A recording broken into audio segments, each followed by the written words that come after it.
Ho, ho, ho, and welcome to the 12 Days of Slashmas Part 3. I am Flesh Wound Dan, joined by Producer Todd.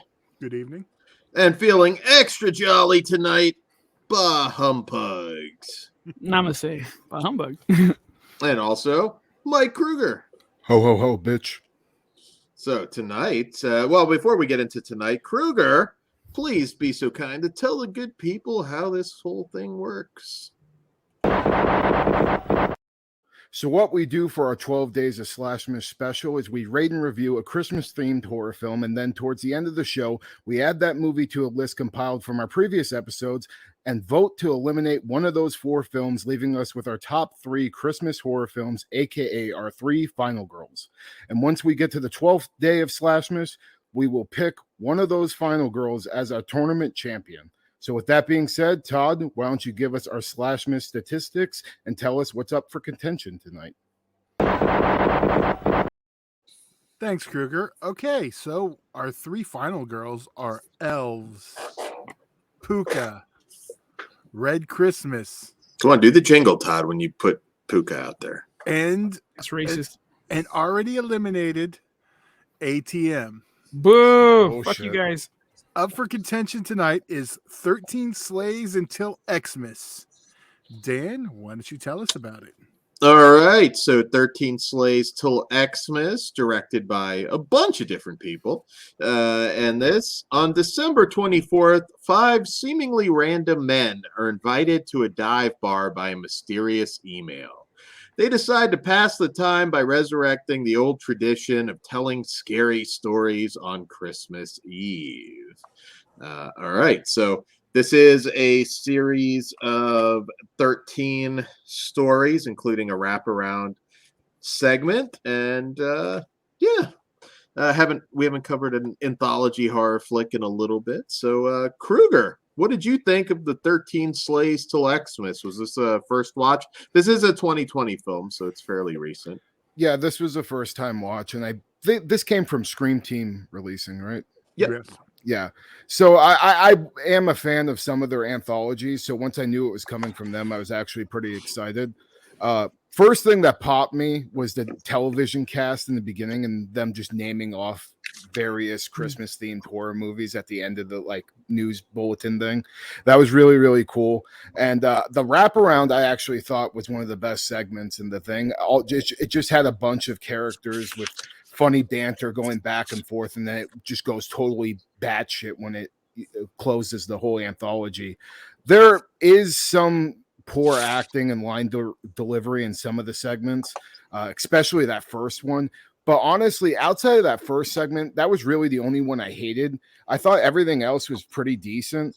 At worst, just average. I did really, really like the radio host, Craven. That was probably my favorite segment. Just his dialogue was funny as hell. I bust heads and bust nuts. Like, that was so fucking great. And I also like the segment with the two friends exchanging gifts and them going over a certain scrapbook that showed where they started with their friendship and where they came to now. Had a really cool little twist in there. Crinkles the Clown too was another just kind of funny but stupid one. And all around this was fun. It isn't like a Christmas horror story when it comes to Christmas anthologies or anything like that, but I thought it was a solid one-time watch, and I would revisit it down the line again. Okay. Pugs, how about you? I'm going to go with Kruger on the Kringles and the DJ. Like, Dan, if you were actually that funny, you could have that job because that would fucking work. Good. But everything else was you. everything else was pretty fucking mid. I didn't really care. I was checking in and out, watching my phone. It did not grab me at all, except the DJ part. And then Kringles, I like that idea. Make that a whole fucking movie. But yeah, this felt like homework, so I don't really care for it. Fair enough.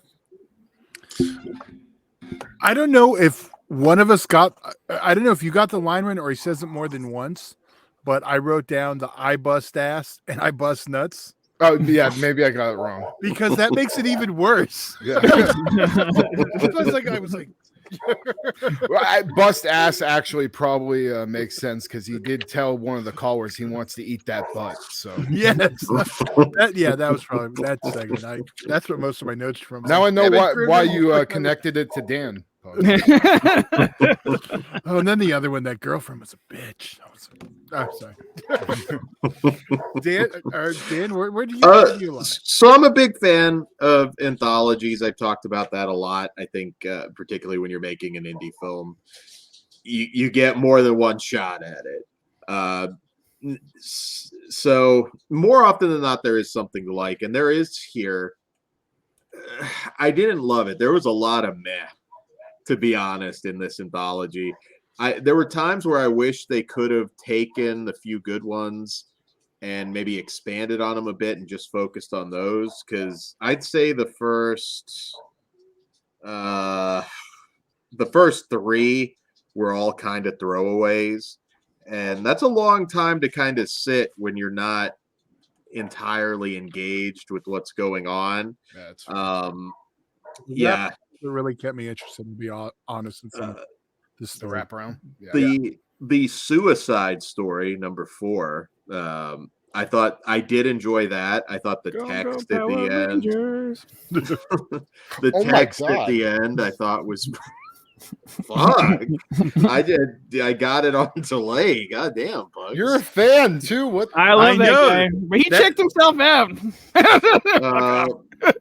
Jesus Christ. You're gonna get heat with your age range. We can all suck it. I mean, you're not gonna get talking shit on Kobe in LA, Heath, but that's all. I did that when he died too. So anyways, yes, that story I did like. I thought that was the text kind of wrapped that up perfectly. I thought hang in there. I thought that was great. Then I mean, we get the evil Christmas tree story, which we reviewed an evil Christmas tree thing, and that was fine, you know.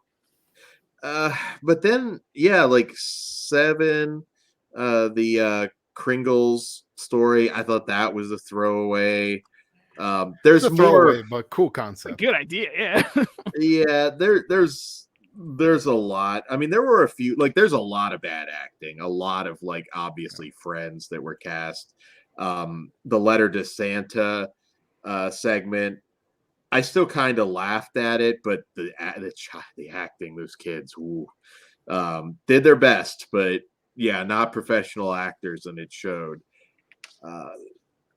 Let's see, yeah, like the elf on the shelf doll thing was just kind of, you know, that was my big issue. It's like 13 stories, you really have to just fucking hit a home run at some point. I don't think they ever did.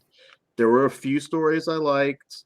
You know, the wraparound was good. The radio DJ portion, I enjoyed that one.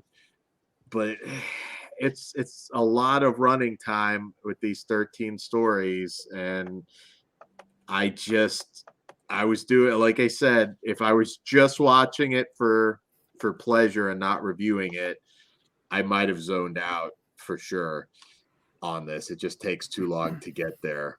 There's a decent mix of like Christmas atmosphere here and there in some of the stories, but man, I just wish we could just cut out all the weak segments and maybe we could condense this to like a 3 days of Slashmas. Yeah, I don't know, like a 40-50 minute short kind of deal. Keep the wraparound. That wraparound made me want to watch Feast. Yeah, we're due to talk about this. It's just kind of a miss. It's not awful. It has its moments. I know this is shot in friend of the show, Jonathan, Mr. Bombastic's neck of the woods down there in Kentucky, and did not work. As a whole, it did not work. But there's a few of these stories I would not mind at all maybe taking a shot at a feature and expanding it. But as a whole, this is a miss. All right. Well, I think Dan liked it the least. Kruger liked it the most. Dan, why don't we start with you? Yeah, I'm a 1.5. All right. Bah Humpugs. I'm actually a 1.5 as well, out of 5. Kruger. I was tossed up between the 2.5 and the 3. I think I'm going to give it a 2.5 out of 5. I'm exactly with you on this. I'm a 2.5. So, My dog All right. concurs. He disagrees on the 2.5. Thinks we went high, I think. All right. Fuck you. You were ignoring me for 2 hours for this crap. All right. Well, I guess it's time to eliminate. Here we So go. up for elimination is Elves, Puka, Red Christmas, or today's pick, 13 Slays until Xmas. Till Xmas. 13 Slays till Xmas. Jeez. There you go. All right. Kruger, what are you getting rid of? Elves is still my vote. All right. Pugs. Break out the fire hose. Get Puka out of here. I am 13 Slays till Xmas. I Dan? am also 13 Slays to Xmas easily on this one. I did want to also point out, though, Poor on the Bugs. good side, I did like the zombie reindeer story quite a bit. Okay. Yeah, I thought not really a zombie. So I see who reindeer. you guys are gunning for. I think we're all. I okay. might have to turn on my one of the movies I like just to get rid of this fucking thing. We'll see. Get rid of what? Puka fucking sucks. Harder than Puka you. does not fucking It's suck. terrible, Come on. dude. These are on drugs. Well, you got to save that because we will. Well, we already talked. There about will be. it. Fighting. We will be fighting. This is just the prelim. But on a positive note, again with this, the reindeer story. Yeah, again, just cut down the bad, and I don't know. I feel like remake this with the best of the 3, and then the wraparound. So there we go. That's all I've got. All right. Well, on that note, I think that's all we got tonight. Good night, guys. Good evening. Merry Christmas, motherfuckers. Fuck Puka. I'll see you in Disneyland.